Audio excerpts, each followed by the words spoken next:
Welcome back to Mansions of Madness. This is turn 13. We're playing Blood Ties, which is the third scenario of the base game. We have Joe Diamond here, pretty badly beaten up with only 3 health left. Sister Mary only has 1 damage. She has 7 health left. She's lost 3 sanity down to 9. Joe has lost 4 sanity down to 4. All right, let's get right into the investigator's turn. So, boy, this is a little tough. The investigators need to get back to the surface. However, they have 2 zombies here in the cave, one near the altar, and they have another zombie blocking their way here. So the first thing, we're going to have Joe shoot at this zombie, see if he can take him out. So we have to find a ranged weapon card.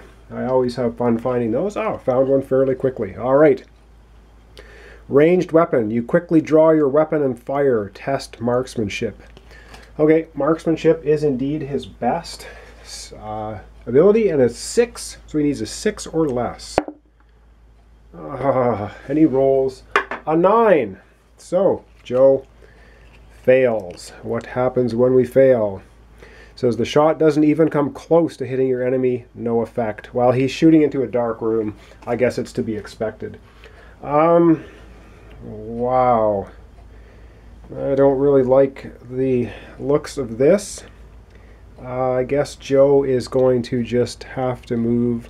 He's going to move 1 space. He's going to make a horror check. We have to get up that ladder. I think he's...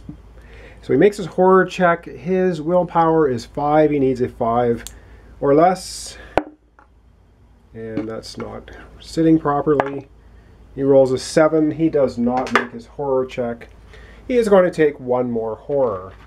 So now he has 5 horror. He only has 3 sanity left. And I don't believe the keeper wants to play anything immediately. Nope.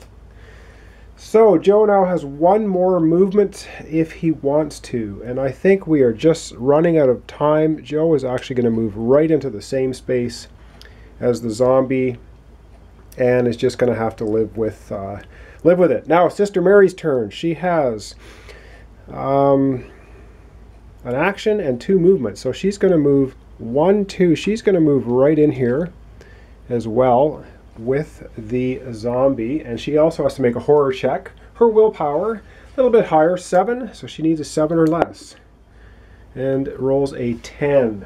Wow, this is one horrifying zombie. And I also forgot the zombie is a -1 as well on horror checks, but they both failed. So Sister Mary takes a horror. She now has 4 horror, down to 8 sanity. And because she's right there, I have to decide whether she's going to brain the zombie with her crowbar or toss some holy water on it. I think the best option is for her to try to toss holy water on it, but because they're in a dark room, she's going to have a -2 to do this. But she's going to try it anyway. She has luck +1, which is 5. -2 gives her a 3 or less. Come on, Sister Mary, do it. And a 7 is a miss.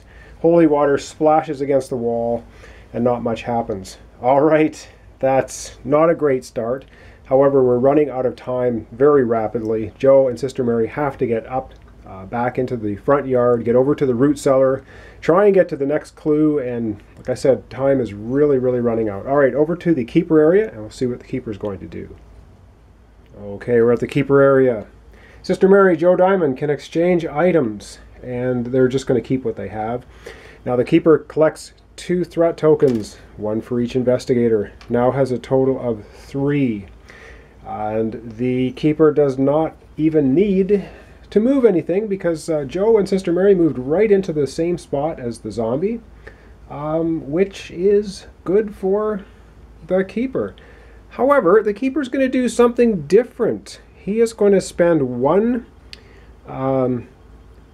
threat token, and he's going to play take sample, which means we're going to have that zombie. We'll go over to the board and I'll explain it there. So we're going to play take sample, and back to the board.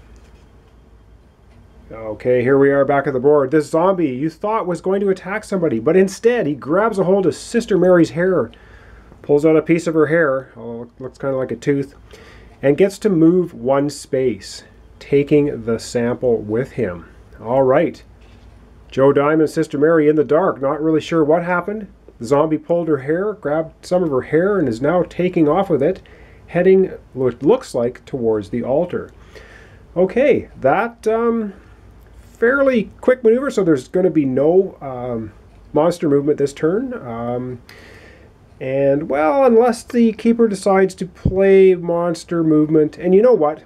There's 2 threat tokens left. Keeper's going to spend 1 to use the Creature of the Night ability, moving all monsters 1 space. So this monster, as part of the take sample action, could move 1 space, and now because of the move action, moves another space. Boy, things are looking strange for Joe and Sister Mary. Okay, things up a little bit here. Now this is because it's the end of the keeper turn. Now the keeper will spend 1 threat token and place it on the card. So now there's 4 of 5.